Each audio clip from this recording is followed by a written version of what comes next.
Oke, Assalamualaikum warahmatullahi wabarakatuh. Perkenalkan, nama saya Muhammad Al-Fajri, NIM saya 2021414030, kelas saya B, dan dari Prodi Agroteknologi. Saya berasal dari kampus Universitas Muria Kudus, dan kali ini saya akan menjawab ujian akhir semester Bahasa Indonesia semester Gasal dengan dosen pembimbing saya atau dosen saya, Pak Irfai Fatur Rahman. Oke. Jadi ini adalah jawabannya. Akan saya gabung dengan soalnya juga biar lebih jelas dan langsung. Dan ini slide-nya juga cukup banyak ya. Ada sekitar 42 slide. Jadi kalau kita bisa cepat, mungkin cepat. Kalau mungkin ada pembahasan atau itunya yang lain mungkin akan sedikit lama ya. Jadi langsung kita mulai saja. Nah, ini adalah soal dan jawaban nomor 1. Saya berikan soal dan jawaban karena di slide ini ada jawabannya langsung. Yang dari nomor 1 sampai 8 tuh itu adalah soal. Yang di bagian kiri adalah soal, yang di bagian kanan itu adalah jawabannya ya. Tapi sebelum itu kita baca dulu. Yang pertama, soal nomor 1, jelaskan pola bentuk gabungan terikat. Jadi kita menjelaskan dulu saja. Nah, ini setelah itu tulislah kembali bentuk gabungan terikat berikut ini. Nah, jadi di bawah ini adalah soalnya. Karena ini soalnya sebenarnya ada dua ini. Yang pertama adalah jelaskan pola bentuk gabungan terikat, dan yang kedua adalah kita disuruh untuk menulis kembali bentuk gabungan ini yang di bawah ini yang kedua ya. Jadi kita jawab yang pertama dulu. Jelaskan pola bentuk gabungan terikat. Ada di slide selanjutnya karena tidak cukup ya. Oke, ini adalah jawabannya. Penjelasan dari pola gabungan terikat akan saya baca. Pola bentuk gabungan dan terikat dalam kata adalah pola gabungan dua kata tanpa spasi, yang dimana kedua kata tersebut terikat dan harus digabung agar memiliki makna yang jelas dalam menerangkan suatu objek atau kejadian khusus yang dapat dipahami. Jadi pola gabungan terikat itu adalah kata. Jadi kata-kata itu yang berbeda. Seperti kita ambil contoh ya, swalayan yang paling banyak diambil. Nah, swalayan itu karena gimana? Karena kata swa kan swalayan dibagi menjadi dua kata ya, swa dan layan. Jadi swa itu adalah independen, diri sendiri, pribadi, dan layan itu artinya adalah melayani diri melayani. Jadi swa tambah layan artinya melayani diri sendiri. Jadi ada konsep kayak mall, swalayan tuh kita memanjakan diri kita sendiri. Kita di mall itu kita berjalan-jalan, swalayan itu kita berjalan-jalan, kita mencari sesuatu tuh untuk melayani diri kita sendiri begitu. Jadi kata itu digabung lah. Ada juga seperti matahari begitu. Matahari kan dia tidak digabung jadi mata dan hari. Karena kata itu sebenarnya telah menjadi bagian integral dari budaya bahasa masyarakat begitu ya. Jadi makna yang jelas ini dalam menerangkan suatu objek atau kejadian khusus, saya baca lagi nih, yang dapat dipahami itu karena dari berbagai suatu keadaan objek yang benar-benar khusus dan itu sangat khususnya sekali itu akhirnya dibuat menjadi pola bentuk terikat ya. Tapi kebanyakan dia mengambil dari kata-kata yang tidak bisa berdiri sendiri seperti swa. Ada dwi artinya adalah dua. Swa itu artinya adalah sendiri, independensi. Seperti kata apalagi itu ya pokoknya seperti tuna lah ini. Di sini ada kan tuna itu artinya tanpa, tidak memiliki. Kan kalau dia sendiri kan akan menjadi kata-kata mengarah ke ikan tuna gitu ya. Istilah begitu. Oke. Bentuk gabungan terikat dapat berupa partikel, kolitik, dan afiks atau imbuhan. Jadi dia bisa berupa partikel. Partikel itu ya, saya kurang tahu ya. Jadi seperti itu banyak kolitik dan afiks imbuhan. Nah, kalau afiks imbuhan saya tahu, ini ada penjelasannya juga di ciri-cirinya paling bawah ini.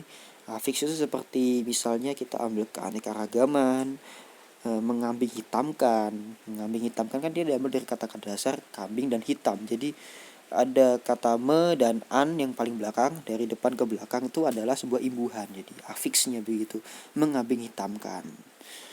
Jadi dia mengambing, jadi menghilangkan kata k. kan kambing kan K pakai K, jadi dia mengambing hitam, kan hitamnya langsung saja tapi dia ada kan, jadi me dan kan. Maaf tadi kalau saya pakai an ya, harusnya kan gitu. Seperti itu maknanya dari afiks atau imbuhan. Nah, contohnya ya seperti tunawisma, yang dimana makna tuna yakni adalah tanpa atau tidak memiliki. Jika itu kata tunggal, itu tuna itu sebenarnya adalah tanpa atau tidak memiliki. Sebagian orang akan berpikir bahwa kalau tuna itu adalah ikan ya. Jadi memang karena makna tuna yang seperti ini, yang tanpa atau tidak memiliki, itu dia tidak bisa berdiri sendiri. Jadi dia harus bergabung. Misalnya seperti digabung dengan kata tunawisma atau dengan tuna plus wicara kan berbicara, dia tidak bisa berbicara begitu, tidak memiliki, jadi dia bisa berbicara. Ada tuna netra, tidak bisa melihat, netra tuh melihat. Nah, kalau nggak salah begitu ya. Nah, netra yang berarti tempat tinggal. Nah, ini wisma ya, tidak memiliki. Dan makna wisma yang berarti tempat tinggal, maaf tadi, sehingga bila digabungkan menjadi tuna wisma, maka berarti orang yang tidak memiliki tempat tinggal. Wisma itu adalah bangunan tempat tinggal atau ya pokoknya tempat menampung lah, begitulah. Seperti wisma atlet gitu ya. Wisma atlet kita lihat kalau wisma dengan atlet itu tidak digabung ya, karena itu tidak terlalu khusus, jadi ini bisa dipisah begitu, wisma dengan atlet. Tapi kita tahu kalau wisma ini dia katanya bisa berdiri sendiri ya, sepertinya begitu wisma. Jadi kalau di pola gabungan terikat tuh adalah salah satu kata yang memang dia tidak bisa berdiri sendiri, seperti kata tuna, kata sua, kata dwi, kata adi, ya seperti adi kuasa, adi guna, adi atau sebagainya itu. Nah seperti itu. Berikut adalah ciri-ciri dari pola gabungan terikat. Ya, yang pertama adalah dua kata yang berbeda akan makna dan yang digabung akan menjadi makna baru. Jadi seperti tadi ya, tuna wisma kita gabungkan dari tuna dengan wisma, jadi akan menjadi makna yang baru karena kata-kata itu dibagi menjadi dua gitu. Jadi dan kata itu sebenarnya memiliki makna ya, tapi terkadang kalau ditulis dia tidak berdiri sendiri begitu, dia lebih sering digabung karena lebih karena kata-kata khususnya seperti itu, kata dasarnya seperti itu kan, jadi dia digabung kata-kata pokok lah yang gitu loh. Dan yang kedua adalah kedua kata yang berbeda dapat disambung jika mendapat awalan dan akhiran. Contohnya seperti keanekaragaman lah, ini seperti yang dijelaskan di paragraf pertama tadi, yang di kalimat terakhir ini. Bentuk gabungan terikat dapat berupa partikel, kritik, dan afiks atau imbuhan. Nah, seperti itu maksudnya. Tadi saya mencontohkan mengambing hitamkan ya. Ini ada lagi keanekaragaman. Jadi seperti keanekaragaman yang dimana terdapat kata imbuhan ke dan an ya. Jadi yang di awal itu adalah ke, dan yang terakhir adalah an. Jadi kata dasar keanekaragaman kan adalah aneka dan ragam. Jadi dia langsung digabung tetapi dengan imbuhan juga di depannya gitu, ke dan an, dengan dua kata dasar yakni adalah aneka dan ragam. Itu saya baca itu. Oke, karena jawabannya sudah, jadi saya akan jawab yang tadi itu. Ini kan yang jawaban yang menjelaskan ya. Ada satu lagi tuh membenarkan tadi. Sebentar. Nah, udah kembali. Nah, ini soalnya yang adi plus kuasa adalah yang benar adalah adi kuasa tanpa spasi. Yang kedua adalah catur plus tunggal, yang benar adalah catur tunggal tanpa adi spasi. Yang ketiga adalah dwi plus warna adalah dwi warna tanpa spasi. Ekstra plus kurikuler adalah ekstra kurikuler tanpa spasi. Dan kontra plus revolusi itu di spasi. Karena kita lihat bahwa kata kontra itu juga bisa berdiri sendiri, dependensi, dan juga kontra revolusi memang sebenarnya lebih khusus ya. Cuman ini kita lihat bahwa ini di spasi dan bakunya. Karena mungkin kurang khusus, hipotesisnya seperti itu ya, atau yang lain juga seperti itu, mungkin kontra revolusi gitu. Dia emang katanya digabung jadi makna baru, cuman dia tidak di spasi begitu. Tidak terikat berarti dengan revolusi begitu ya intinya. Purnawirawan yang keenam tidak dispasi. Sabta plus kerida jadi sabta, ya ini dispasi dengan Krida. Sebenarnya Sabta ini saya kurang tahu, tapi sepertinya Sabta ini seringkali bisa independen ya. Cuman saya kurang melihat kata-kata Sabta ini seperti apa gitu. Jadi dan Krida ini ya itu kadang-kadang bisa. Dan yang ke-8 adalah sub plus bagian atau subbagian. Jadi tidak di spasi gitu. Langsung saja. Oke.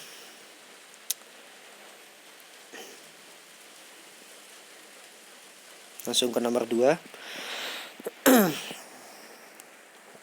Nah, yang nomor 2 adalah soalnya. Karena dia ada jawabannya, jadi saya tulis nomor soalnya saja, soal nomor 2.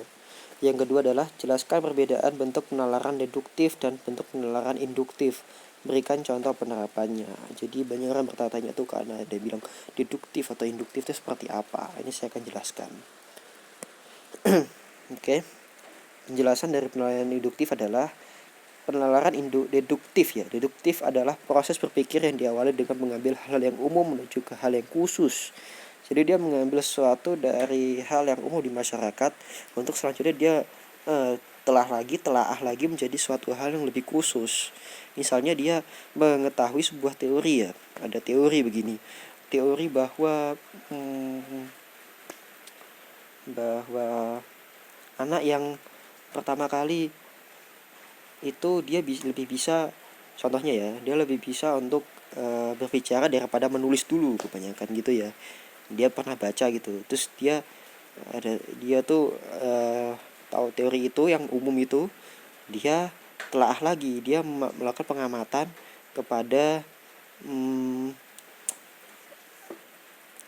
orang-orang yang memiliki anak. Jadi dia tanya, wawancara gitu, yang memiliki anak itu rata-rata dia kebanyakan itu lebih judulnya lebih bisa di menulis atau di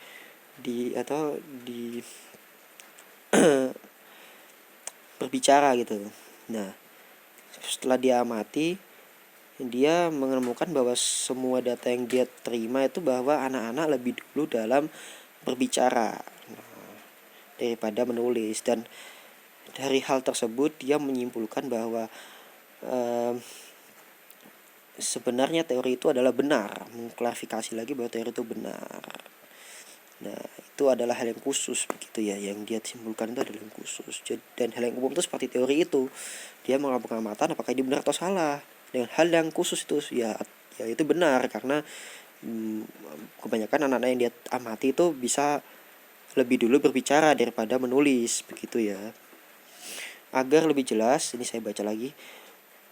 Penalaran deduktif adalah pengambilan pernyataan-pernyataan umum untuk selanjutnya diungkit ke pernyataan yang lebih khusus. Seperti yang saya jelaskan tadi, tidak usah membuang-buang waktu lagi karena ini umur saya agak penuh. Oke, sementara penalaran deduktif adalah kebalikan dari penalaran deduktif. Nah, dia terbalik lagi dari yang deduktif, yakni proses berpikir yang diawali dengan mengambil hal-hal yang khusus untuk digeneralisasikan ke hal-hal yang umum gitu. Kalau proses begini induktif itu kebalikan dari deduktif ya. Jadi kalau misalnya deduktif itu dia mengambil seperti tadi, ada teori umum, sesuatu yang umum dia ambil untuk dijadikan hal yang khusus, dia telaah lagi untuk disimpulkan menjadi hal yang khusus. Tapi kalau di induktif itu dia mengambil itu jadi begini, dia mengamati ya. Misalnya tadi kan kalau anak-anak itu kan dari teori umum dulu ya. Dari teori umum itu mengatakan bahwa anak-anak biasanya akan lebih dulu membaca daripada berbicara daripada menulis begitu ya. Nah, ini sebetulnya itu dia tuh banyak mengamati ya. Jadi itu dia belum mengetahui teorinya dulu, tapi dia mengamati gitu. Dia sering mengamati karena misalnya kalau dia punya tetangga punya anak, dan tetangga dia tuh banyak tetangga dia yang punya anak yang umurnya kira-kira ya 2 tahun 3 tahun lah, yang masih untuk berbicara atau menulis gitu ya. Dia sering mengamati bahwa anak-anak tersebut tuh kebanyakan itu rata-rata dia memulainya dengan berbicara dulu. Berbicara baru 4 tahun, umur 5 tahun itu menulis begitu ya. Dia mengamati demikian dan dia menyimpulkan bahwa bahwa dari anak-anak tetangga itu dia menyimpulkan bahwa pastinya seluruh anak-anak itu dia akan Ini yang salah ya, sebenarnya tidak seluruh juga, mungkin ada yang sebagian atau gimana. Nah, dia menyimpulkan tadi ya, dia menyimpulkan bahwa anak-anak tersebut pasti dimulai dengan berbicara daripada menulis, begitu ya. Dia menyimpulkan begitu. Itu dia menyimpulkan ke hal yang umum gitu ya. Jadi anak-anak tangga itu kita anggap saja itu sebagai hal yang khusus. Dia mengambil misalnya anak tangga satu sebelah dia, atau sebelah yang sana, sebelah sana, sebelah sana. Itu hal yang khusus ya. Dia ambil satu-satu, dia ambil berapa gitu ya. Misalnya ada 10 tetangga gitu. 10 tetangga, semua anaknya begitulah. Semua anaknya mulai berbicara daripada menulis begitu. Lah, dia mengamati itu kan hal yang khusus. Dia menyimpulkan bahwa anak-anak tersebut itu, dia menyimpulkan bahwa nanti semua anak pastinya atau sebagian mungkin ya, itu pastinya akan mulai berbicara daripada menulis. Dia menyimpulkan seperti itu. Nah, hasil kesimpulan itu adalah hal yang umum. Jadi itulah yang disebut penalaran induktif, adalah proses berpikir yang diawali dari mengambil hal yang khusus untuk digeneralisasikan. Jadi menyimpulkan yang tadi, yang dia tadi itu menyimpulkan bahwa anak-anak itu, semua anak-anak mesti akan mulai berbicara daripada menulis, itu dia menggeneralisasikan ke hal yang umum gitu. Ini akan dibahas lagi nanti ya, ada soalnya juga. Perbedaan dalam membedakan bentuk penalaran deduktif dan induktif dapat dilihat dalam penerapan penalarannya ke dalam karya tulis. Nah, ini adalah contoh-contohnya nanti. Berikut ini ciri-ciri paragraf yang menggunakan pola bentuk penalaran deduktif beserta contohnya. Jadi ciri-ciri paragraf deduktif itu adalah, yang pertama adalah paragraf deduktif menggunakan gagasan utama pada awal kalimat. Dia menggunakan gagasan utama itu dalam pola bentuk yang umum ya, seperti tadi itu. Yang kedua, pola pengembangan paragraf dari hal umum ke hal yang khusus. Seperti tadi. Yang ketiga adalah pernyataan yang bersifat umum adalah kalimat utama yang kemudian diikuti oleh kalimat penjelas berupa pernyataan khusus. Nah, kalau di paragraf yang menggunakan kalimat deduktif, pola bentuk penalaran deduktif, dia tuh pertama tuh bersifat umum itu adalah kalimat utamanya ya. Jadi yang berada di awal kalimat itu dia adalah teori-teori atau sesuatu yang jadi umum itu. Kemudian diikuti oleh kalimat penjelas berupa pernyataan khusus. Pernyataan khusus itu lebih ke proses mencari, misalnya mencari argumentasi atau segala macam untuk disimpulkan. Jadi hasil kesimpulannya itu berupa hal yang khusus begitu. Bisa berupa analisa atau yang lain sebagainya. Dan yang keempat adalah jika kalimat utama menjelaskan hal umum yang lebih ringkas, selanjutnya pada kalimat penjelas menguraikannya secara rinci dan terstruktur.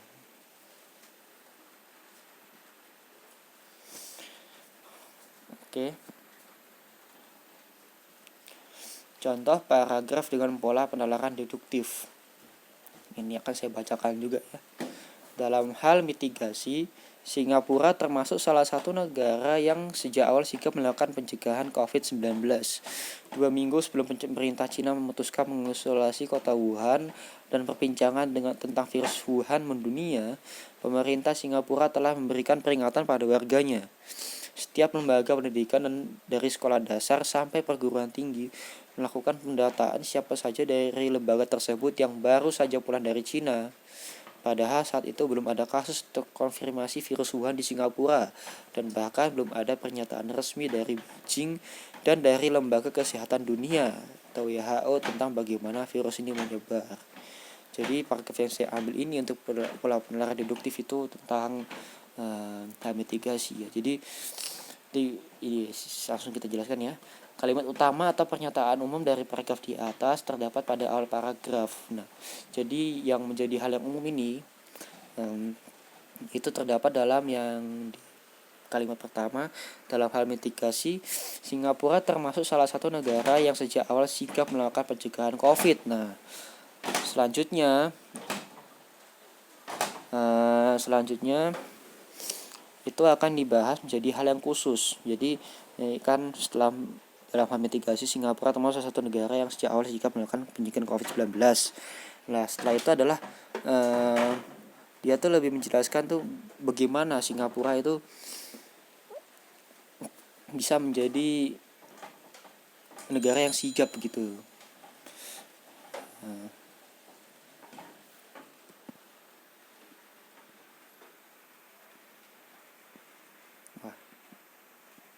oke. Selanjutnya adalah berikut ciri-ciri paragraf yang menggunakan pola bentuk penalaran induktif serta contohnya. Yang pertama adalah gagasan utama terletak di akhir kalimat.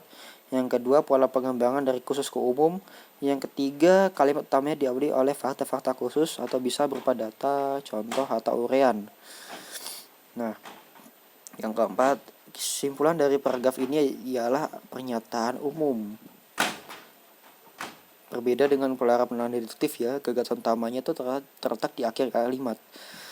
Nah, dan pola pengembangan juga terbalik. Kalau tadi deduktif dia ke umum ke khusus, kalau ini khusus ke umum. Jadi dia lebih mengawali lebih ke teori atau segala macam, lebih pola-pola khusus. Misalnya tadi ya Singapura itu dia langsung Singapura merupakan apa dalam mitigasi begini-begini, dia jelaskan yang khusus dulu baru ke yang umum.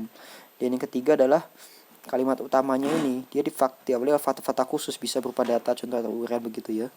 Kita lihat aja contoh paragrafnya ini. Contoh paragraf dengan bentuk pola penalaran induktif. Pada era sekarang ini, saya baca ya, teknologi seakan terus berkembang semakin cepat. Tak terkecuali teknologi informasi dan komunikasi yang sepertinya sudah menjadi kebutuhan setiap orang. Oleh karena itu, penguasaan terhadap teknologi informasi dan komunikasi mutlak diperlukan agar ini kita tidak tertinggal di era global ini. Nah, jadi kalimat utamanya itu diawali dari era yang khusus dulu. Nah, pada era sekarang ini teknologi semakin seakan terus berkembang semakin cepat. Itu adalah hal yang khusus ya. Hal yang khusus. Jadi teknologi akan semakin berkembang terus sekarang ini adalah hal yang khusus gitu. Kalimat utama atau pernyataan umum itu terdapat di akhir paragraf yang dimana oleh karena itu penguasaan terhadap teknologi informasi dan komunikasi mutlak diperlukan agar kita tidak tertinggal di era global ini. Nah, itu adalah hal yang umum ya. Gitu. Selanjutnya soal dan jawaban nomor 3. Nah, ini ada jawabannya ya. Jadi saya satu-satu ini saya berikan jawabannya, tambahan dan jawaban. Jelaskan dan berikan contoh transkripsi dan transliterasi. Oke, jawabannya adalah 1. Pengertian transkripsi. Transkripsi adalah proses pengalihan tuturan yang berupa bunyi ke dalam bentuk tulisan atau yang tertulis. Nah, sering disebut juga adalah transkripsi fonetis. Jadi dia mengambil dia mendengar lalu dia menuliskannya begitu. Dia mendengar suatu kata, suatu bunyi kata gitu yang dia dengar lalu dia menuliskannya. Itu disebut transkripsi. Nah, itu bisa jadi kalau misalnya dia ingin menerjemahkan ya, tapi dia masukkan ke dalam bentuk tertulis begitu. Misalnya dia menjadi penerjemah gitu ya. Ada orang berbicara misalnya bahasa Jepang. Dia disuruh untuk menulisnya ya. Dia karena dia bisa mengetahui bahasa Jepang untuk diubah ke bahasa Inggris. Jadi dia mendengar suara dari penutur bahasa Jepang itu, lalu orang itu memasukkannya ke dalam bahasa Inggris, ditulis dalam bahasa Inggris. Bisa juga satu bahasa, bisa juga beda bahasa. Misalnya ya dia mendengar kata ini, dia masukkan lagi ke bahasa yang sama. Itu kalau kita pernah tahu itu disebut dengan dikte ya, didikte gitu. Didikte itu dalam bentuk bahasa yang asli mungkin begitu ya. Itu dulu kalau saya SD dulu sering guru saya menyuruh kita untuk menulis dari yang dia bicarakan. Jadi dia bicara soalnya kita menulis soalnya itu sesuai bunyinya guru saya tersebut. Itu disebut sebagai dikte ya. Nah, contohnya adalah ya, kami menghadiri acara pesta ulang tahun. Nah, yang di bawahnya ini kenapa kok dia kata-katanya kok lebih aneh? Misalnya kok menjadi seperti bulat gitu ya. Ini kami menghadiri acara pesta ulang tahun. Nah, itu adalah abjad yang dibaca begitu. Jadi kalau yang di atas ini kami menghadiri acara pesta ulang tahun ini adalah bahasa yang dapat kita pahami sendiri. Tetapi yang di bawahnya itu adalah bahasa fonem. Jadi itu dia tuh adalah kata-kata yang huruf-huruf yang memang tuh huruf fonem gitu, tonal gitu. Jadi dia lebih dengan suara penekanannya gitu. Jadi itu adalah lambang-lambang yang aneh-aneh ini yang di bawah ini ya. Itu adalah lambang untuk fonemnya. Dia berlaku misalnya kalau ada orang ingin pelajari bahasa Indonesia, dia mungkin akan melihat ini dulu ya yang di bawah ini agar lebih lebih paham gitu, lebih paham. Yang kedua, ibu menyiapkan makan malam untuk keluarganya. Nah, di bawahnya seperti ini kan. Ibu menyiapkan makan malam untuk keluarganya. Itu supaya orang-orang dari bahasa lain lebih paham dengan bahasa kita gitu. Jadi di bawahnya diberikan begitu, diberikan lambang-lambang simbol yang cukup bagi orang awam tuh sedikit aneh, tapi kalau beri ahli mungkin adalah kata huruf-huruf fonem gitu. Jadi huruf-huruf yang mengindikasikan itu bisa dipelajari lah untuk menyebutkan sebuah kata dalam satu bahasa gitu, bahasa Indonesia atau bahasa Inggris, bahasa Cina, Tiongkok gitu, bahasa Arab gitu, seperti itu. Oke. Pengertian transliterasi. Transliterasi atau disebut juga sebagai alih aksara adalah proses pergantian huruf dari bahasa satu ke bahasa yang lain yang berbeda dalam sistem penulisannya. Misalnya saja adalah pergantian huruf dari aksara Tiongkok, mungkin atau aksara Arab, ini ada contohnya di bawah, ke aksara Latin agar dapat dipahami oleh para pembaca yang belum memahami bahasa Tiongkok tersebut. Jadi transliterasi itu adalah proses menggantikan tertulis ya, dia tertulis. Jadi itu ada aksara yang berbeda ya, misalnya adalah aksara Urdu, aksara Tiongkok, aksara Jawa gitu, yang berbeda dengan aksara Latin. Aksara itu adalah tipografi, jadi tipografinya berbeda gitu. Jadi dia melakukan pergantian huruf itu supaya para pembacanya yang berbeda tipografinya itu bisa memahami begitu ya. Misalnya contohnya ini ya di bawah ini. Kita lihat saja langsung karena tidak usah lama-lama. Udah ada peringatan HP saya memori yang hampir penuh. Ya, ini kan adalah yang di kiri saya kan, di kiri slide ini kan contohnya ini kan adalah aksara Arab ya. Kalau orang Indonesia yang memang mungkin belum paham bahasa Arab dari membaca, kecuali kalau lisan mungkin paham, dia mungkin akan kebingungan ini artinya apa ya.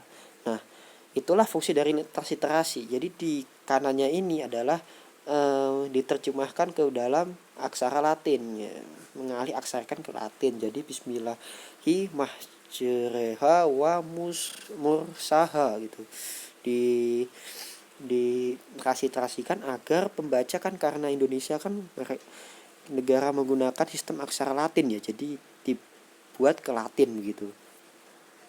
Dan yang kedua adalah Allahu Ghafurun Rahim. Nah, itu di kirinya adalah aksara asli, aksara Arab, dan di kanannya adalah aksara transliterasinya. Itu.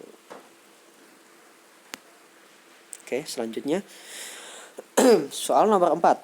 Nah, jelaskan penomoran bagian karangan berikut ini. Perbaikilah jika menurut Anda masih ada penulisan yang salah. Ini semua soal tanpa jawaban, jadi saya tulis saja soal nomor 4 gitu. Kalau ada jawabannya saya tulis dan jawaban, saya tambah itu di atas di judulnya. Oke. Yang ini ada 2 soal, jadi saya pertama disuruh untuk menjelaskan penomoran bagian karangan dulu ya. Lalu yang kedua ya ini langsung saja nih, yang di A program usaha ini bagiannya ini termasuk bagian apa, terus yang di bawahnya ini tahap persiapan program ini dia termasuk bagian apa. Terus yang ketiga ini 1.1 penerimaan warga belajar, 1.2 pemilihan penyelenggara, 1.3 pemilihan ketua kejar usaha, 1.3.1 musyawarah, 1.3.2 ditunjuk. Nah, itu semua itu berkaitan satu sama lain ya. Kita lihat dari program usaha ini, dia terkait dengan tahap persiapan program. Jadi program usaha ini diawali dari tahap persiapan program. Setelah tahap persiapan program, di bawahnya adalah tahap persiapannya itu diawali dari pertama penerimaan warga belajar, lalu yang kedua penyelenggara, selanjutnya adalah pemilihan ketua kejar usaha. Nah, dan pemilihan ketua kejar usaha di bawahnya adalah musyawarah kalau ditunjuk gitu. Nah, itu soalnya dan jawabannya ini ya seperti ini. Penomorannya seperti tadi 1.1, 1.2, 1.3. Dan ini adalah jawabannya. Yang benar adalah sebagai berikut. A. Program usaha. Nah, dia merupakan bagian dari anak subbab. Nah, 1. Tahap persiapan program merupakan bagian dari anak subbab pertama. Nah, 1 kan tadi kalau kita turun jadi 1.1, kita ganti jadi A. Penerimaan warga belajar merupakan bagian dari anak sebab kedua.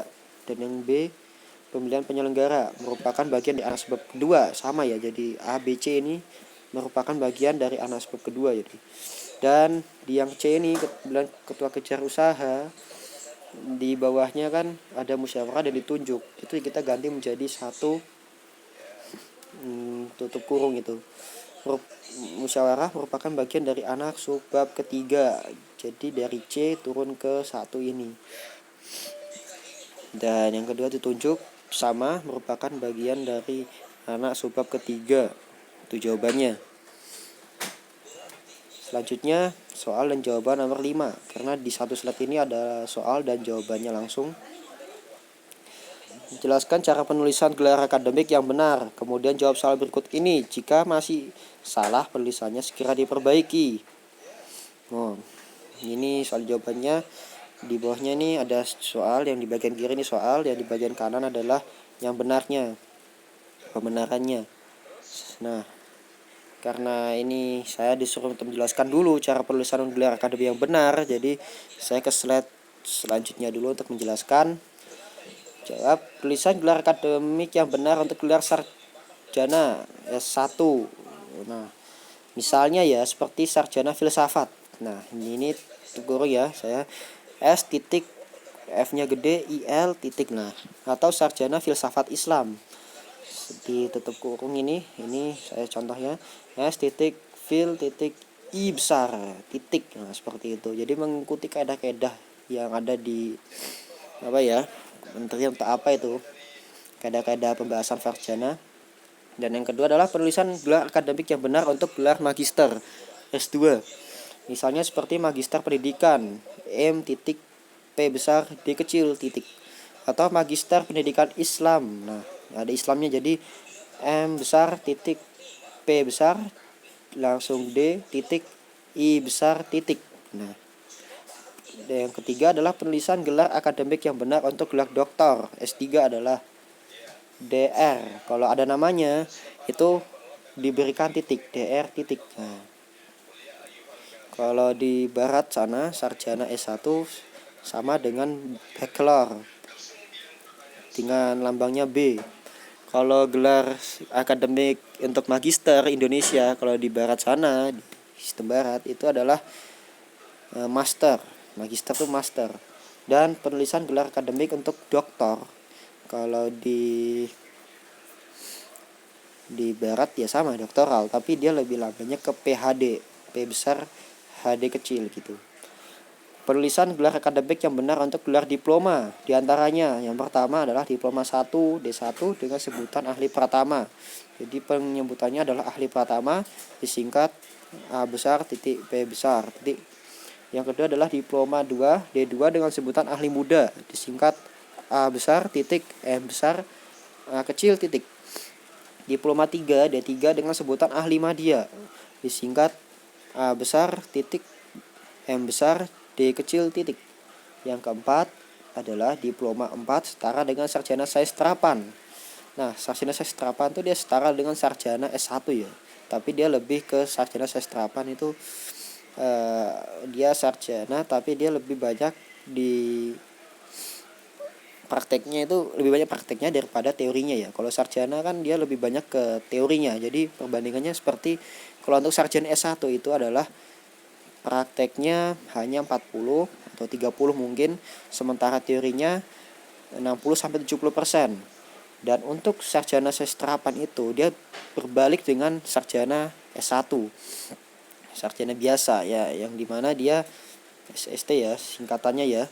itu lebih ke 60% sampai 70% itu adalah praktek, sementara 30 sampai 40%-nya itu adalah teori. Jadi lebih banyak di praktek, itu sarjana sasterapan gitu.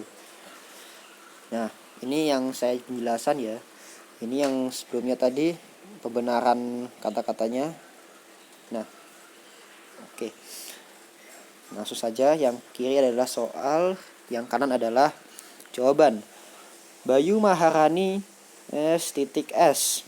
Yang benar adalah Bayu Maharani diberikan koma, lalu S.S besar. Ya, ini S besar semua. Langsung titik. Nah, jangan lupa setelah S yang terakhir ini berikan titik.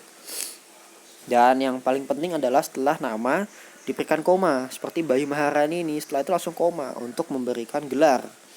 Ini adalah sarjana sini, saya agak lupa ya, sosial atau apa itu. Yang kedua adalah R.M. Pratama, M, ini soalnya ya di kiri ya, M.M tanpa titik, jadi setelahnya itu. Yang benar adalah R.M. Pratama, koma. Nah seperti tadi, koma itu benar di koma, M. Ini M ini adalah magister manajemen.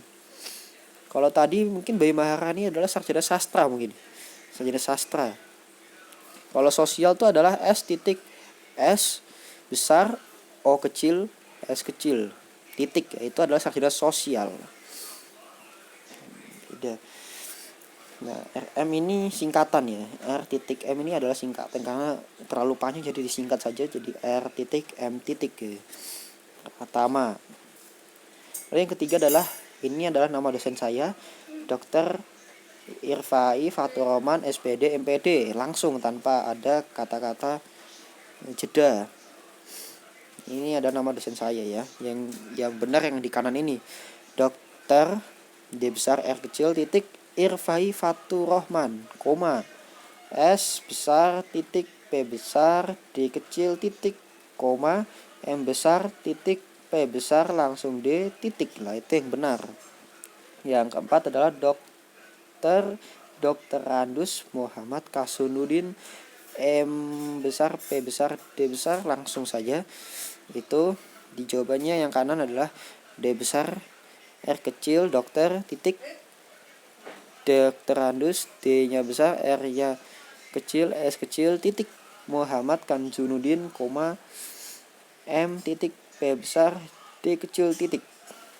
MPD itu adalah magister pendidikan, sama seperti S titik P besar D kecil itu adalah sarjana pendidikan ya. Misalnya pendidikan matematika, pendidikan fisika, pendidikan bahasa Indonesia itu termasuk sarjana pendidikan. Nah, yang terakhir adalah Profesor Dr. Ahmad Ulin Nuha, MPD, langsung tanpa tanda jeda. Yang benar di kanan adalah Profesor titik Prof ya, Prof titik D besar R kecil titik Ahmad Ulin Nuha, koma M besar titik P besar D kecil titik. Oke, sudah. Selanjutnya nomor 6, soal dan jawaban nomor 6. Langsung saja ini, jelaskan penggunaan tanda elipsis, tanda siku, dan tanda kurung. Berikan contoh penggunaan tanda tersebut dalam kalimat. Jawabannya adalah yang pertama, tanda elipsis. Tanda elipsis adalah tanda baca yang digunakan untuk menandai kalimat yang terputus atau bagian dari kalimat yang hilang. Contohnya 1 titik, 2 titik, 3. Nah, itu. Tanda elipsis itu biasanya menandai kalimat kalau menunjukkan kalau orang itu biasanya sedang berbicara gitu. Misalnya dia berbicara dengan jeda yang lama, dia kalau ditulis misalnya dia akan mengatakan 1, ini kan agak lama ya. Setelah itu 2, 3, itu di tulisannya dia di dialog ya, biasanya rata-rata di dialog dia menuliskannya 1 titik 2 titik langsung 3 itu. Nah, itu penulisan dalam dialog rata-rata untuk tanda elipsis. Ya, contoh yang pertama ya. Dan contoh yang kedua, semua warga negara harus mau membayar titik. Nah, bisa jadi mungkin untuk dalam dialog ya, dimasukkan ke dalam dialog. Nah, Yang kedua adalah tanda siku. Tanda siku atau tanda kurung. Tanda kurung siku adalah tanda baca yang berfungsi untuk mengapit sebuah kata atau kalimat dan juga berperan sebagai penanda kesalahan dalam kalimat asli yang ditulis oleh orang lain. Seringkali tanda baca ini digunakan oleh editor dalam mengoreksi kalimat yang disuntingnya. Tanda siku ini adalah tanda fungsional yang digunakan rata-rata oleh orang yang ingin mengoreksi kesalahan seperti editor atau yang lain sebagainya ya. Pokoknya kata-kata itu tuh yang salah dan mungkin harus benarkan mungkin karena ada salah makna atau salah ejaan atau salah ada yang kurang begitu. Dan untuk mengambil sebuah kata atau kalimat juga berperan sebagai kesalahan dalam kalimat asli ya. Contohnya seperti walaupun dalam keadaan hujan, ibu tetap keluar rumah untuk menjemput Risma. Nah, ini kan kalau saya baca secara asli, walaupun dalam keadaan hujan tanpa u, itu kan karena kurang kata ya, atau kalau orang sering sebut adalah typo. Nah, yang benar adalah di bawahnya ini. Walaupun dalam keadaan hujan. Nah, ini O-nya diberikan tanda siku. Nah, seperti itu. Yang typo tadi diberikan tanda siku. Ini biasa diberi oleh pada editor ya. Editor yang mengoreksi sebuah naskah atau apapun itu yang kurang, dia koreksi itu supaya mungkin memberikan kesalahannya begitu. Hujan, ibu tetap keluar rumah untuk menjemput Risma. Kalimat itu direvisi begitu ya. Yang kedua adalah atau B, verba transitif merupakan kata kerja yang membutuhkan objek atau pelengkap untuk kalimat asli ya. Nah, ini diberikan tanda sikunya yang di bawahnya ini.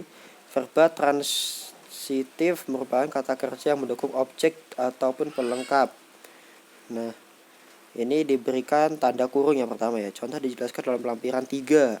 Lalu diberikan tanda siku. Lihat halaman 25. Nah, itu.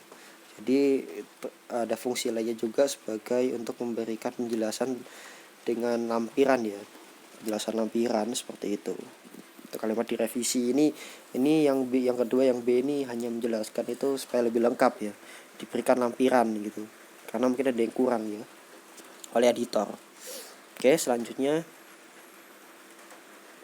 yang ketiga adalah tanda kurung. Tanda kurung adalah tanda baca yang berfungsi untuk mengapit sebuah kalimat yang dimana dalam tanda kurung tersebut menjelaskan suatu keterangan tambahan dari kalimat sebelumnya. Contohnya seperti pembuatan kartu tanda penduduk atau KTP. Nah, ini adalah menggunakan tanda kurung ya. Kartu tanda penduduk disingkat adalah KTP. Jadi KTP itu adalah keterangan dari singkatan kartu tanda penduduk gitu. Harus dilakukan sendiri oleh pemohon. Jadi saya lanjutkan lagi. Pembuatan KTP yang dilakukan oleh calo tidak akan diproses. Setelah itu calo KTP dan pemohon yang menggunakan calo akan diberikan saksi. Ini setelah ini aja. Yang kedua adalah contoh yang kedua ini rencana penyempurnaan pola pikir pembelajaran. Nah, ini kan diberikan tanda kurung ya. Lihat lampiran 2 gitu. Tanda kurung ini memberikan penjelasan dari rincian penyempurnaan pola pikir pembahasan. Itu diberikan tanda kurung ya. Lihat lampiran kedua. Nah, saya samakan lagi, jadikan pedoman untuk menyusun metode pembelajaran yang aktif dan terintegrasi ke IPTEK atau ilmu pengetahuan teknologi.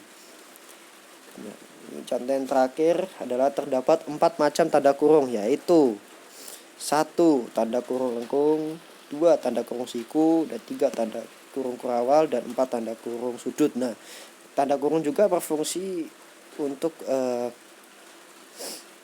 menampilkan list ya. Kalau bahasa Inggris list itu daftar-daftar gitu ya, daftar dalam suatu paragraf atau kalimat.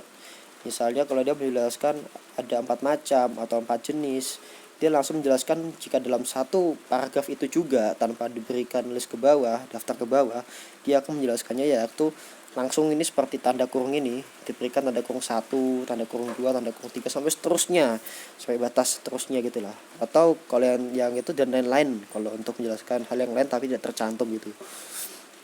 Nah, tanda kurung lengkung juga nih ada tanda kurung. Nah, itu juga menjelaskan dari tanda kurung lengkung ini itu sebenarnya ada tanda kurung gitu, informasinya begitu. Jadi keterangan tambahannya begitu. Oke. Soal nomor 7. Jelaskan 3 cara penalaran induktif meliputi generalisasi, analogi, dan hubungan sebab akibat untuk kausal. Silahkan jelaskan satu persatu disertai contoh. Ada contohnya juga. Oke, ini saya soal saja tanpa jawaban, satu slide. Selanjutnya akan saya jelaskan dengan jawabannya. Ini slide selanjutnya adalah jawaban. Jawab nomor 7. Nah, 3 cara nomor pokok dalam penalaran induktif, diantaranya A. Generalisasi, seperti yang tadi saya jelaskan ya. Generalisasi itu kesimpulan yang mengarah ke hal yang umum gitu. Generalisasi adalah proses bernalar dengan cara menarik kesimpulan, lebih cepat simpulan dan dari beberapa atau seluruh gejala atau pengalaman serupa oleh individu yang menghubungkan seluruh peristiwa pengalaman hidup yang pernah dialaminya. Pengalaman hidup tuh banyak sekali. Ya, ini penjelasannya selanjutnya ini. Sumber-sumber pengetahuan dari pengalaman individu macam-macam, seperti yang saya jelaskan tadi ya. Mulai dari pendapat para ahli, membaca suatu karya ilmiah, peristiwa khusus, hingga pengalaman individu sendiri yang pernah mengalami hal yang serupa. Sehingga dari berbagai pengalaman dan proses pengambilan pengetahuan serupa pada masalah tersebut membentuk sebuah sikap, opini, penilaian, dan juga keyakinan seseorang. Nah, dari proses tadi itu, pengetahuan tadi itu membentuk sebuah sikap, opini, penilaian itu adalah yang dari hasil simpulan dia itu. Jadi itu disebut generalisasi ya. Jadi dari opini, penilaian, sikap itu ya tadi itu adalah hasil dari generalisasi, proses untuk mencapai kesimpulan yang bersifat umum. Contohnya di bawah. Setelah diadakan, nah ini saya baca ya. Setelah diadakan evaluasi mengenai prestasi apa saja yang dimiliki Kota Bontang, diketahui hasilnya yang pernah diraih adalah Bontang berhasil meraih adiwiyata. Tidak hanya adiwiyata, pelajar-pelajar asal Kota Bontang juga berhasil meraih prestasi dalam bidang seni dan olahraga, baik itu O2SN dan FLS2N yang diadakan di Samarinda dan selanjutnya akan diadakan di Bali. Ngomong-ngomong, Kota Bontang itu ada di Kalimantan Timur sekarang, Kalimantan Timur. Dengan demikian, nah ini yang cetak tebal ini dapat simpulkan bahwa Kota Bontang termasuk ke dalam kota yang memiliki cukup banyak prestasi gitu. Jadi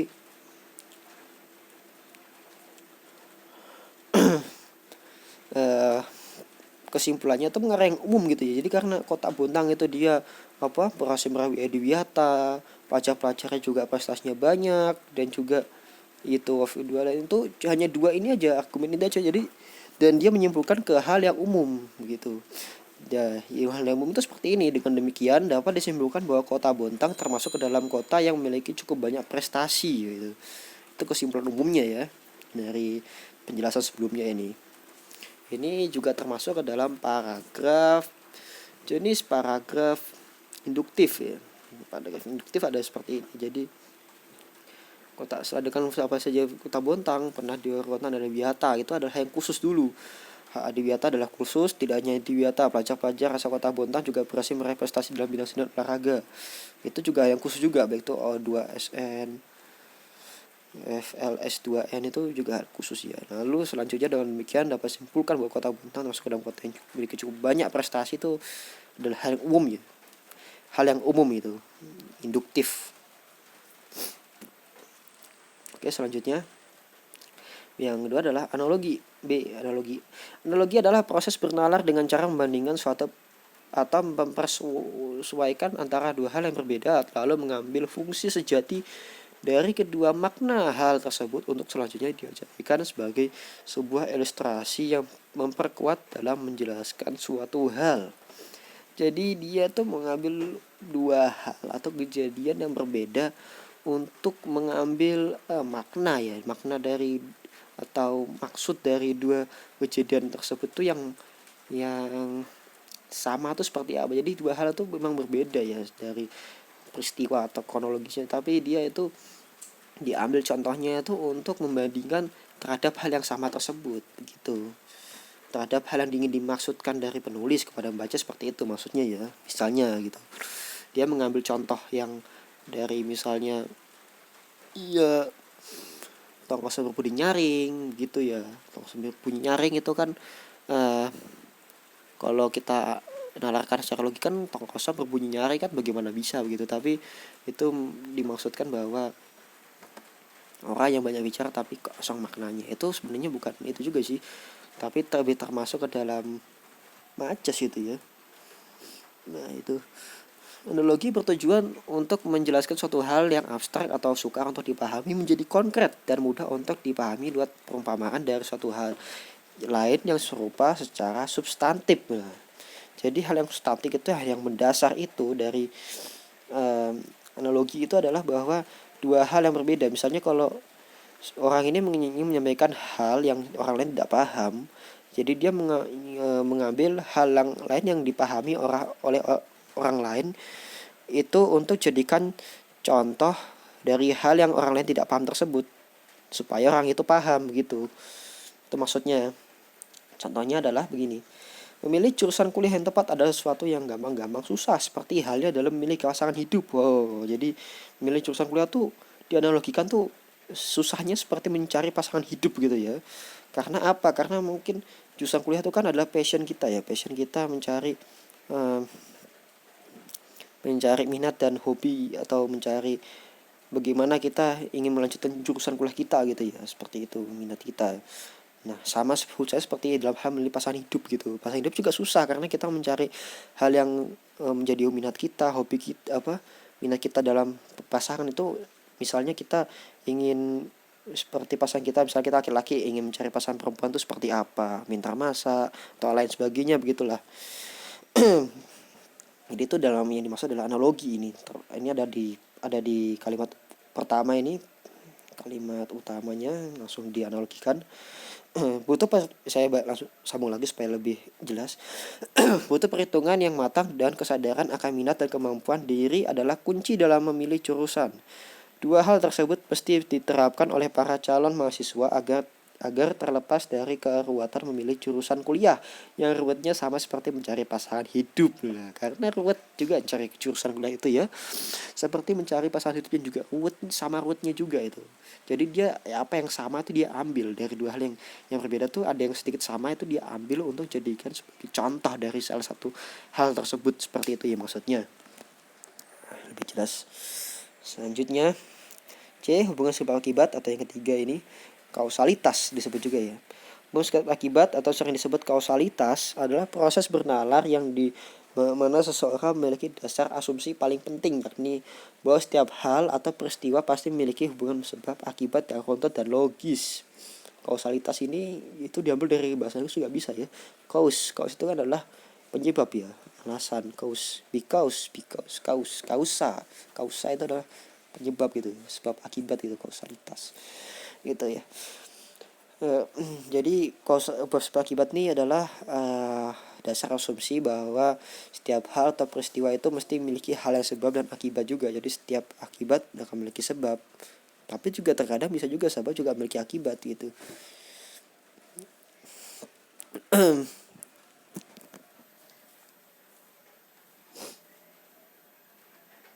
Jadi saling itulah, dari sebab muncul akibat itu ada karena ada sebab gitu. Tadi mungkin ada yang salah yang menjelaskan saya ya, mohon maaf. Ini yang paling benar tadi itu yang saya jelaskan, ada yang salah. Contohnya seperti benar kausalitas memiliki pola sebab ke akibat ke sebab, dan akibat ke akibat. Jadi dia pertama dari sebab dulu ke akibat. Jadi penyebabnya apa, lalu ke akibatnya, lalu akibat itu ke sebab.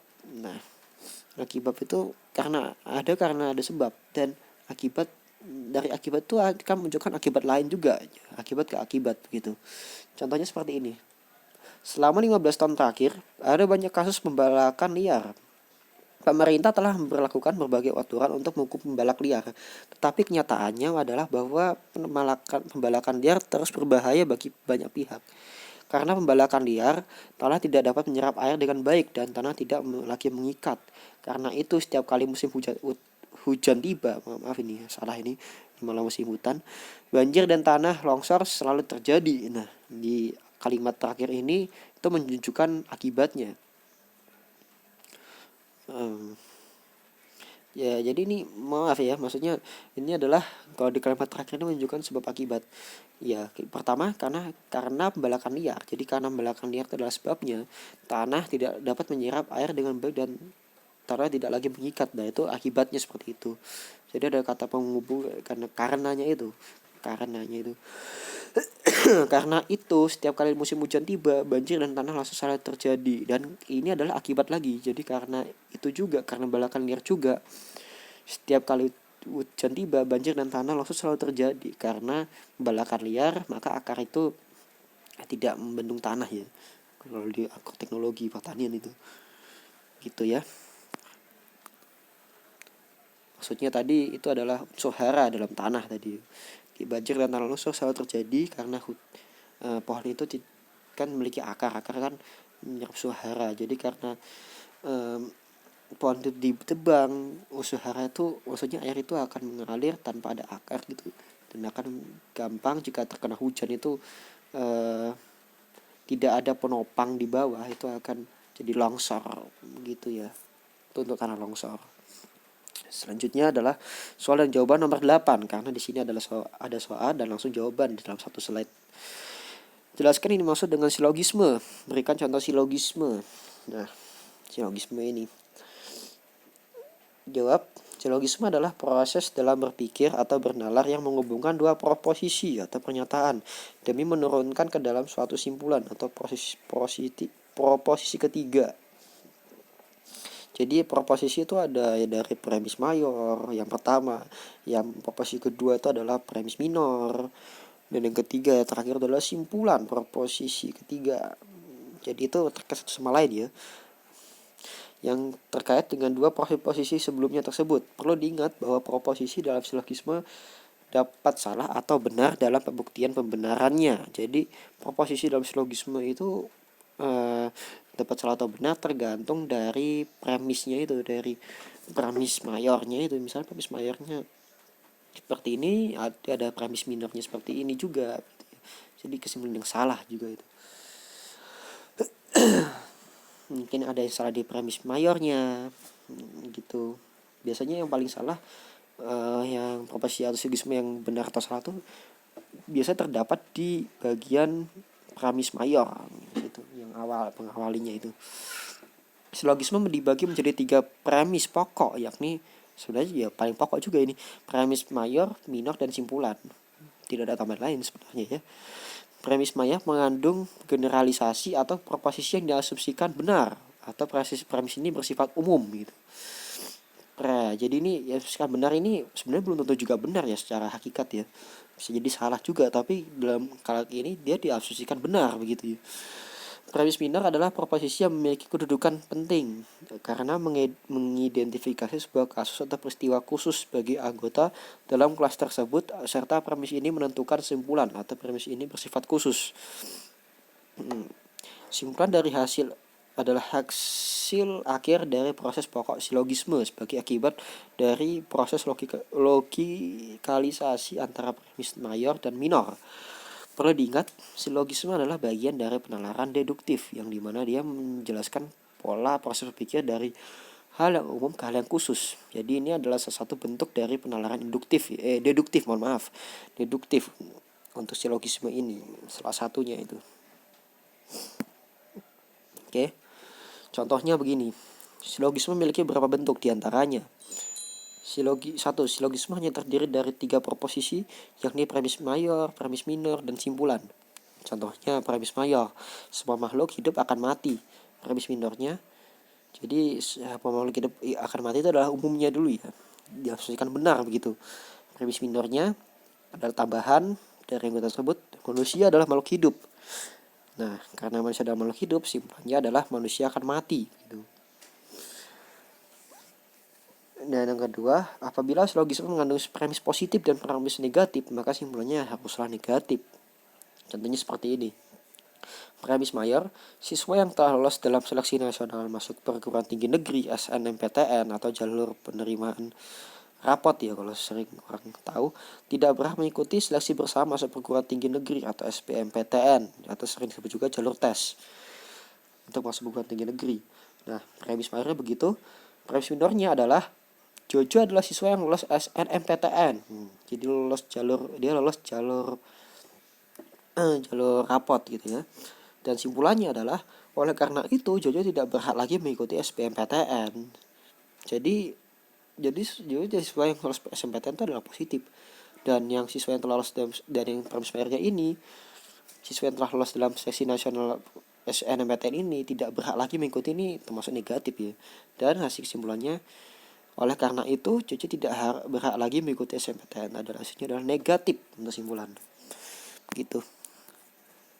Selanjutnya adalah apabila silogisme memiliki dua buah premis yang negatif, maka tidak dapat menarik kesimpulan. Misalnya begini, contohnya premis mayornya Amerika Serikat bukanlah negara komunis. Sering kita tahu kalau itu adalah negara liberal. Tapi tergantung negara bagian juga sih sebenarnya. Hanya saja emang dia liberal. Premis minornya adalah John adalah orang yang berpaham liberal. Jadi simpulannya maka John adalah orang Amerika Serikat. Padahal bisa jadi mungkin John tidak orang Amerika Serikat juga. Mungkin dia orang Rusia atau orang Eropa sesuai dengan nama John itu kan. Rata-rata kebanyakan dengan nama-nama barat gitu. Nama bule John. Nah, orang liberal gitu. Dan yang keempat adalah adapun premis mayor yang belum tentu menghasilkan sebuah kesimpulan yang benar jika proses penyimpulannya keliru. Nah, contohnya seperti ini. Premis mayornya adalah manusia adalah makhluk sosial. Jadi manusia ada makhluk sosial ya. Kita masukkan di premis mayor, asik itu benar. Dan premis minornya kita masukkan Jerry tidak suka bersosialisasi. Tetapi kesimpulannya jadi Jerry bukan manusia. Wah. Jadi belum tentu premis mayor atau silogisme ini terkadang bisa menghasilkan penyimpulan yang benar juga. Terkadang penyimpulan juga bisa keliru ya kadang-kadangnya. Tergantung dari bagaimana premis mayor dan premis minor ini sendiri ya. Jadi dia menghasilkan sebuah simpulan begitu. Anggap aja sama mesin ya, ada mesin itu dia ada input output begitu, ada hasilnya juga begitu. Simpelnya seperti ini begitu. Oke. Silogisme yang memiliki premis mayor yang bersifat hipotesis dikenal sebagai silogisme hipotesis, yang dimana memiliki konsep jika A maka B. Nah, berarti jika ini maka itu, gitu ya. Ini sama saja. Contohnya adalah premis mayornya seperti ini. Jika Rudy tidak ranking kelas, maka A-nya tidak membelikannya sepeda. A-nya adalah jika Rudy tidak naik kelas itu adalah A-nya, berarti maka B-nya adalah A-nya tidak membelikannya sepeda. Begitu juga sebaliknya ya, kalau misalnya Rudy ranking kelas, berarti A-nya akan membelikannya sepeda begitu. Premis minornya adalah Rudy tidak mendapatkan ranking. Jadi simpulannya oleh karena itu Rudy tidak mendapatkan sepeda. Ya, sesuai logikanya begitu kan. Nah, lalu yang keenam adalah silogisme alternatif atau silogisme yang memiliki premis mayor yang tidak pasti atau hanya berupa kemungkinan atau pilihan saja. Dengan premis minornya adalah proposisi kategorial yang dapat menolak atau menerima salah satu alternatifnya. Sedangkan untuk kesimpulannya tergantung dari premis minor. Contohnya seperti ini. Yang pertama ya, premis mayornya adalah Jody berada di Tuban atau Bojonegoro. Premis minornya Jody berada di Bojonegoro ya. Jadi misalnya premis mayornya nih dia di antara kedua tempat ini, dan premis minornya tuh adalah Jody dia berada di Bojonegoro sekarang. Nah, simpulannya jadi oleh sebab itu Jody tidak berada di Tuban. Nah, gitu. Atau sebaliknya seperti ini. Yang contoh sebaliknya ya, premis mayor Jody berada di Tuban atau Bojonegoro. Premis minornya Jody tidak berada di Bojonegoro. Simpulannya adalah sebab itu Jody berada di Tuban. Nah, kalau misalnya Jody tidak berada di Bojonegoro kan premisnya kita lihat sendiri kalau Jody berada di antara Tuban atau Bojonegoro itu saja. Nah, sementara premis minornya mengatakan bahwa Jody tidak berada di Bojonegoro. Jadi simpulannya adalah Jody berada di Tuban, karena jika bukan Tuban atau berarti di Bojonegoro begitu kan, Bojonegoro begitu. Oke, selanjutnya soal dan jawaban nomor 9. Apa yang dimaksud dengan konjungsi? Sebutkan jenis konjungsi dan berikan contoh penerapan konjungsi. Jawabnya, konjungsi atau sering disebut sebagai kata hubung adalah bagian dalam kalimat yang memiliki fungsi untuk menghubungkan antar kalimat, antar klausa, dan antar paragraf. Jadi fungsinya adalah menghubung ya. Fungsi utamanya konjungsi itu. Kata penghubung biasanya terletak di tengah-tengah kalimat. Biasanya terletak di situ. Konjungsi dibagi menjadi dua, yakni konjungsi intra kalimat dan konjungsi antar kalimat. Konjungsi interkalimat berfungsi untuk menghubungkan unsur atau bagian kalimat dengan unsur atau kalimat bagian kalimat lain yang berada di dalam kalimat.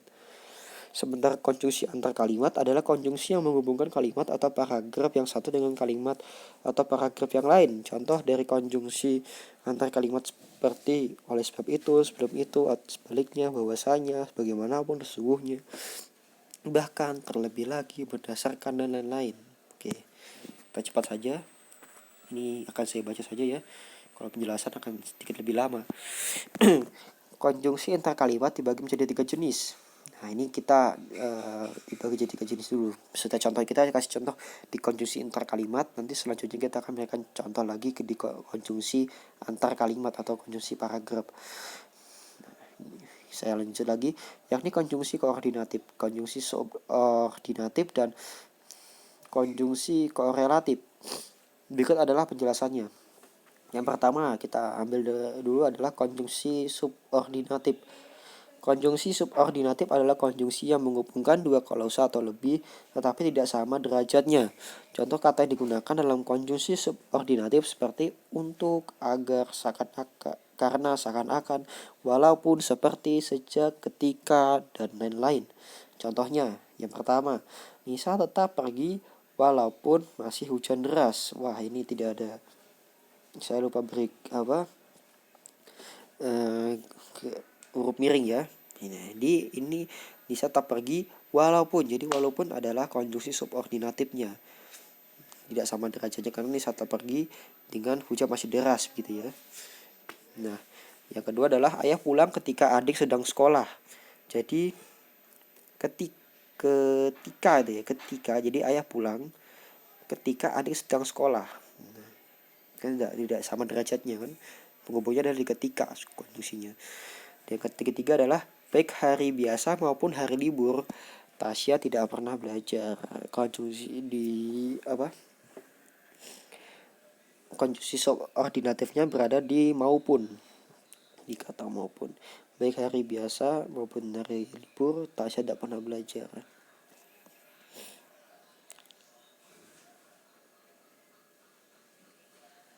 Wah, atau mungkin ini ketiga ini gimana ya? Saya kurang sedikit mengerti sebenarnya ya. Oke.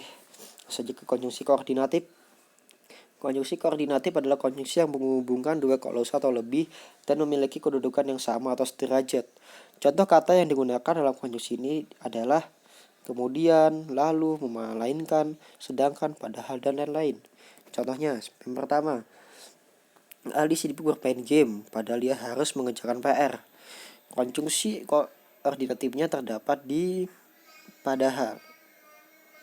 Ya, jadi antara Aldi sibuk bermain game dengan harus mengerjakan PR itu dihubungkan dengan padahal yang merupakan bahwa sementara Aldi sibuk bermain game, dia juga harus mengerjakan PR begitu ya. Itu sederajat maksudnya begitu. Nah, yang kedua adalah kakak memasak nasi lalu menyelapkan lauk pauk. Nah, jadi kata lalu itu juga menghubungkan kata yang sederajat. Misalnya kalau kakak memasak nasi, setelah itu lalu menyiapkan lauk pauk, itu sederajat ya. Masak nasi dengan menyiapkan lauk pauk itu sederajat. Nah, yang ketiga adalah kakak baru saja pulang dari sekolah, kemudian dia pergi lagi untuk bermain. Nah, jadi ini konjungsinya terdapat di kemudian gitu. Nah, selanjutnya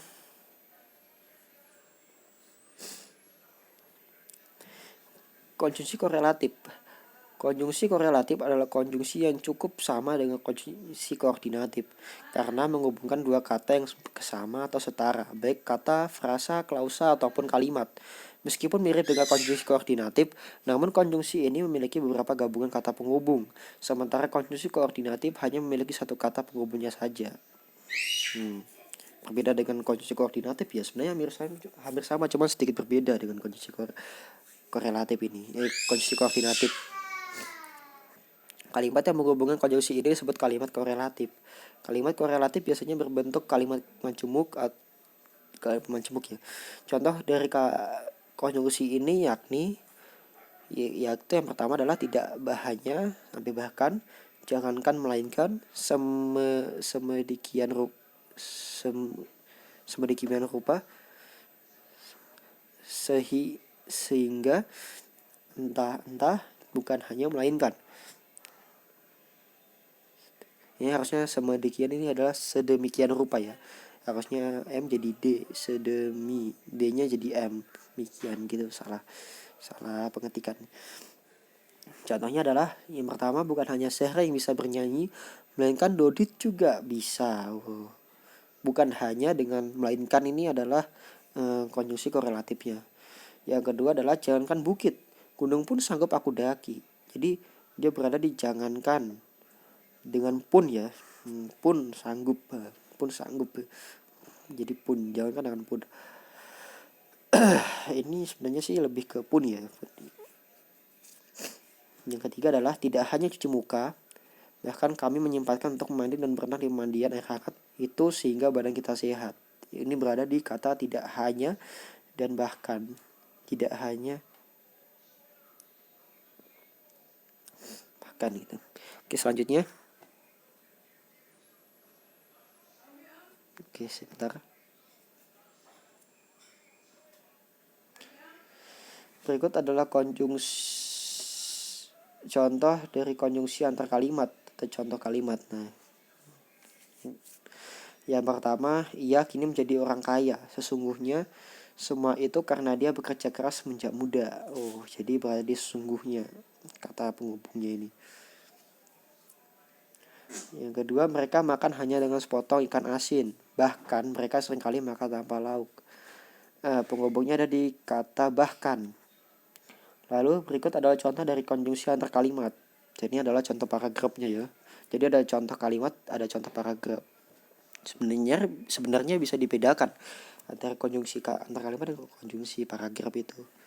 Tapi kita anggap aja kita jadikan satu saja di sini ya.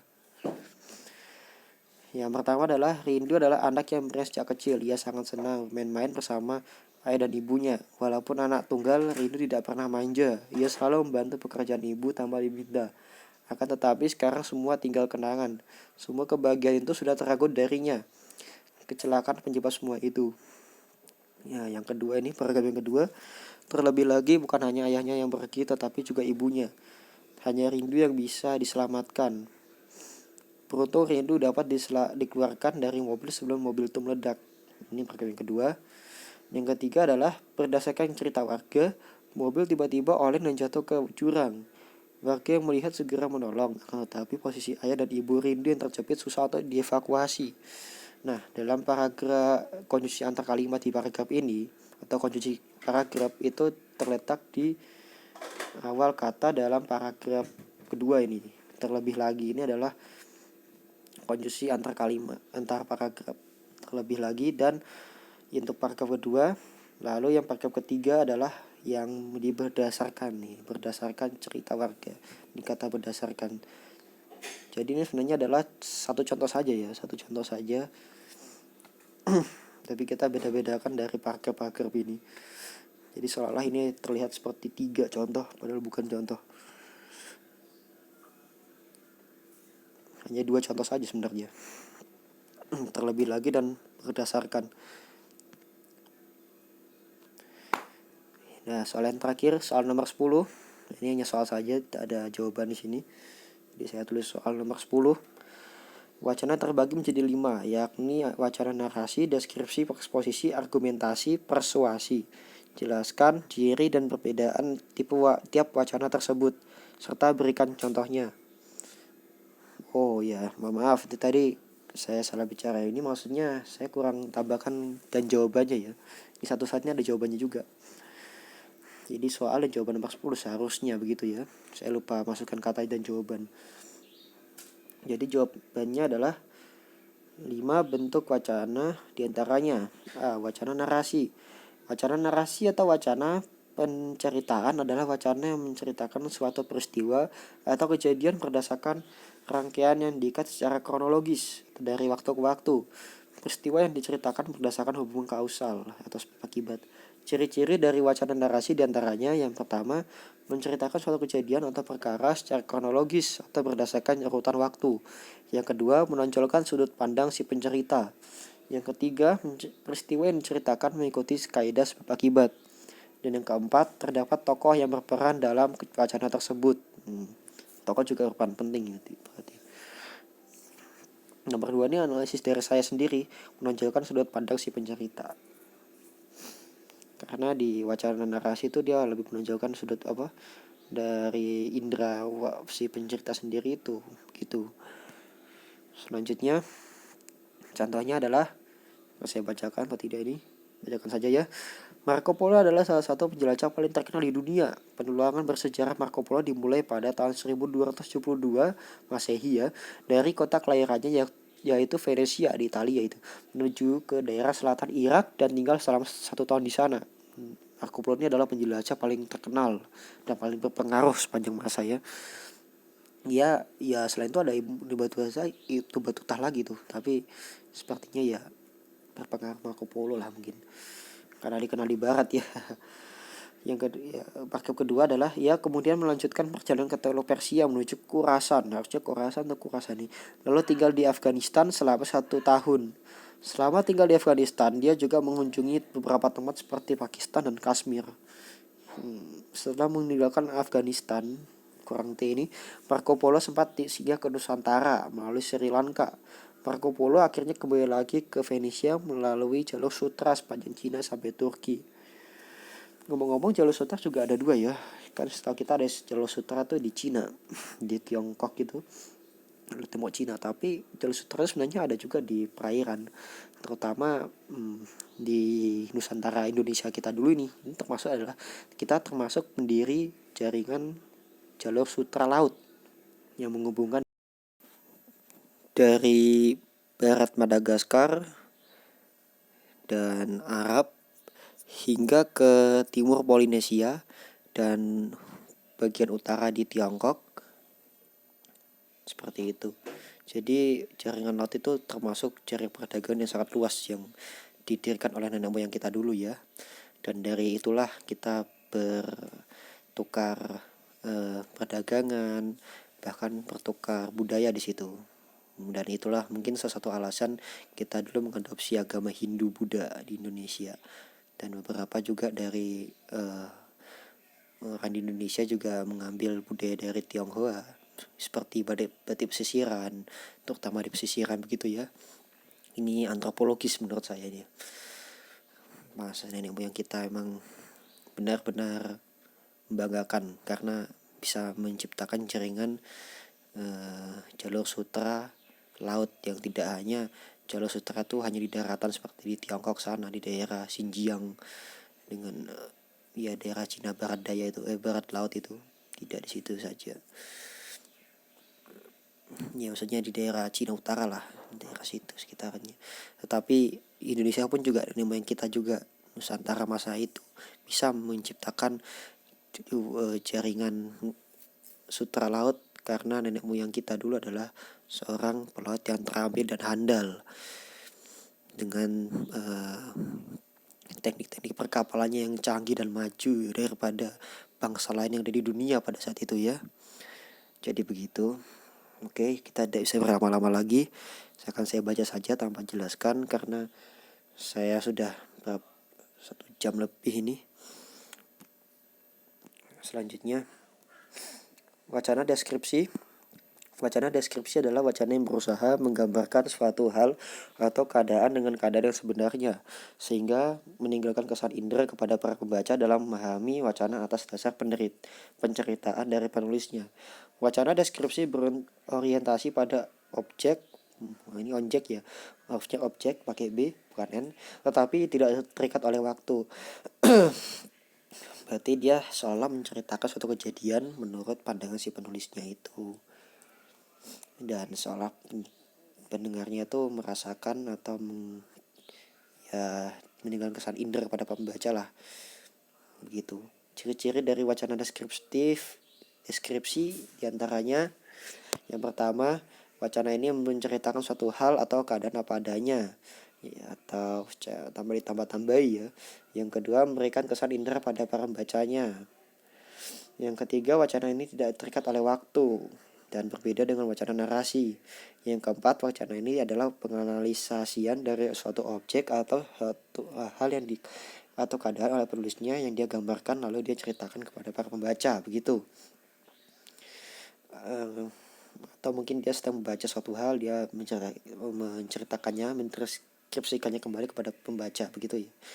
Karena nomor 4 ini saya analisa sendiri ya. Dan yang kelima adalah wacana deskripsi dapat bersifat objektif atau tanpa emosi, dapat bersifat subjektif juga karena memiliki kesan emosi yang kuat dari penulis, begitu. Dan ada juga yang bersifat spasial atau penggambarannya dari penulis tentang ruang, tempat, dan benda. Ya, itu masuk juga salah satu dari deskripsi yang bersifat objektif juga, itu yang spasial ya. Perhatikan contoh dari wacana deskripsi spasial berikut. Nah, contoh deskripsi spasial ya.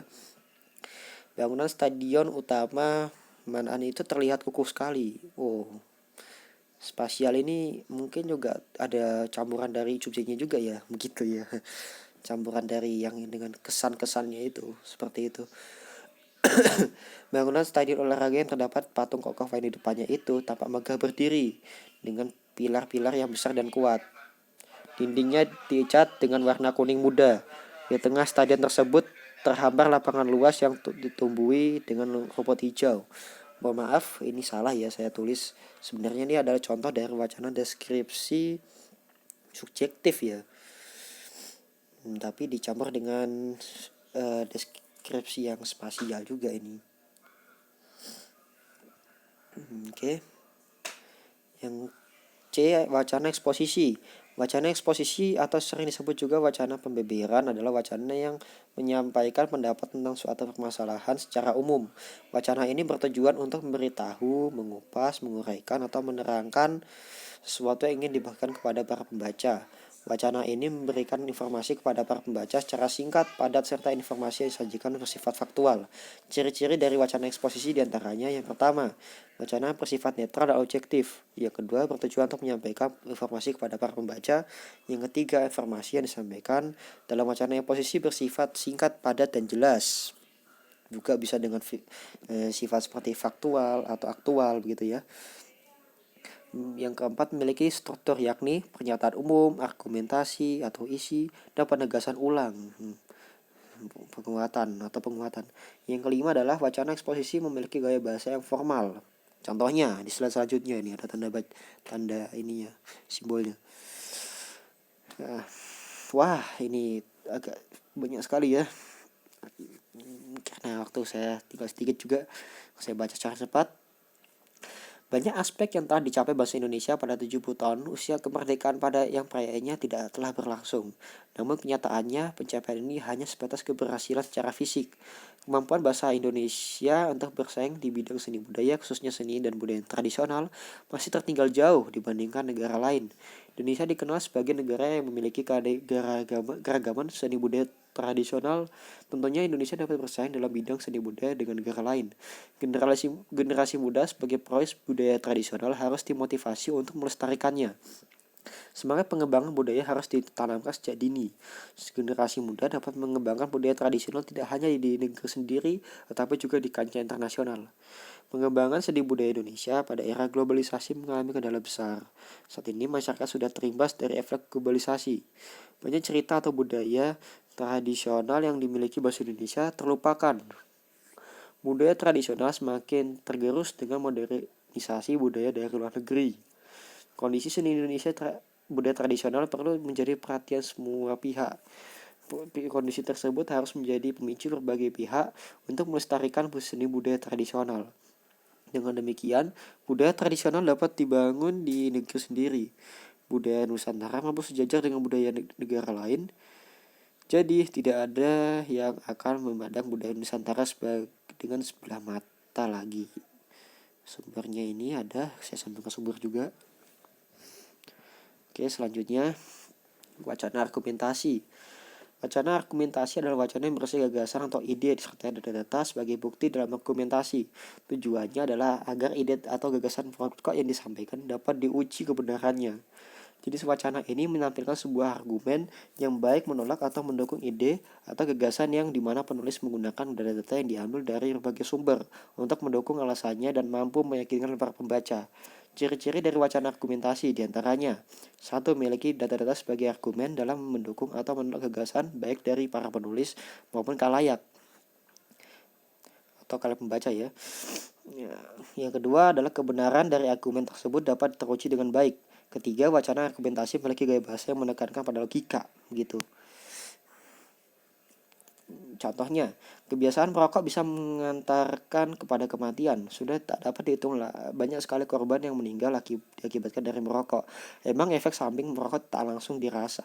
Dari pendapat Dr. Arya Nugraha, asap yang telah dihisap oleh para perokok akan secara perlahan menggerogoti organ pernafasan mereka, seperti organ paru-paru, tenggorokan, yang dapat menyebabkan beberapa penyakit seperti penyakit bronkitis, serangan jantung, dan juga gangguan kehamilan pada para ibu yang sedang mengandung. Jadi kalau ibu yang mengandung tidak disarankan untuk merokok ya, berbahaya bagi janin juga itu. Mengapa rokok dikatakan sangat berbahaya? Ya karena di dalam sebuah batang rokok mengandung zat kimia yang berbahaya terdapat racun. Yang berbahaya dapat racun, pemutih lantai, dan juga bahkan ada bahan bakar roket.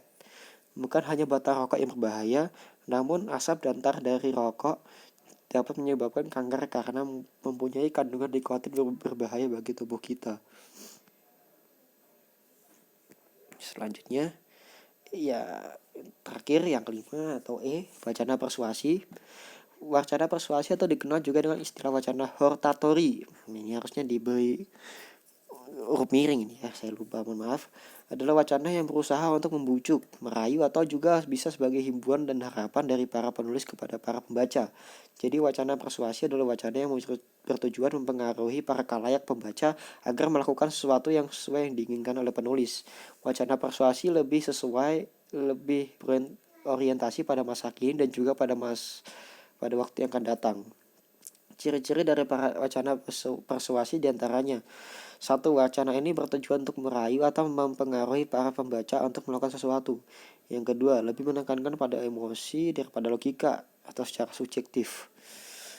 Yang ketiga, wacana berorientasi pada masa kini dan masa depan. Yang keempat, wacana ini juga berusaha untuk mencapai persetujuan dari para khalayak pembaca. Dan yang kelima, meskipun dalam wacana persuasi menggunakan argumentasi, namun diksinya lebih menekankan pada emosi secara subjektif berarti ya, sehingga mampu membangkitkan empati dan simpati dari para pembacanya.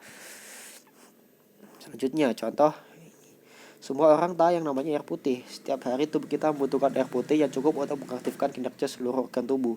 Jika kita kurang minum air putih, akibatnya makan kita akan dehidrasi. Dengan begitu, otak kita akan lemot untuk memberitakan kepada tubuh agar terus bergerak. Air putih juga penting untuk mengganti yang hilang dari dalam tubuh. Jika kita kekurangan cairan di dalam tubuh kita akan menjadi lemas dan tak bertenaga. Ayo, mari bersama kita biasakan untuk minum air setiap hari, minimal 2 liter per hari. Nah, ini adalah salah satu contoh dari wacana persuasi, yang dimana ada terdapat kalimat yang mengajak ini, yang terdapat di part terakhir nih ya. Ayo, mari bersama kita biasakan untuk meminum air putih tiap hari, minimal 2 liter per hari, begitu. Oke. Selanjutnya, nah, soal dan jawaban semua telah selesai saya jawab, karena ini slide-nya sangat banyak, dan tidak lupa juga saya cantumkan daftar pustaka. Nah, lebih jelasnya begini. Ini saya ambil juga dari Pak dosen Muhammad Kansuddin ya, bahasa Indonesia untuk perguruan tinggi yang saya beli ini. Di kampus juga yang dari sebagian besar saya ambil dari internet ya, dari website. Untuk buku dan jurnal saya hanya mengambil 3 sumber saja. Ya, ini adalah daftar pustaka milik saya. Oke, ada lagi sambungannya, bisa dilihat. Dan ini masih ada lagi ya, jadi saya cukup banyak mengambilnya ini. Nah, ini yang terakhir ini. Oke, setelah demikian, sekian dan terima kasih dari presentasi saya. Mohon maaf bila tutur kata saya sedikit kurang jelas atau yang rasa membosankan bagi para penonton, saya mohon maaf. Dan apabila ada yang ingin bertanya atau bingung terhadap suatu hal, bisa ditanyakan di kolom komentar di YouTube ya, karena saya akan mengunggah di YouTube. Atau mungkin bagi Pak dosen yang sedang menonton, jika ingin bertanya atau bagaimana, atau ingin memuji atau bagaimanapun, bisa dimasukkan di dalam kolom komentar, begitu ya. Ya, cukup sekian dari saya. Wassalamualaikum warahmatullahi wabarakatuh.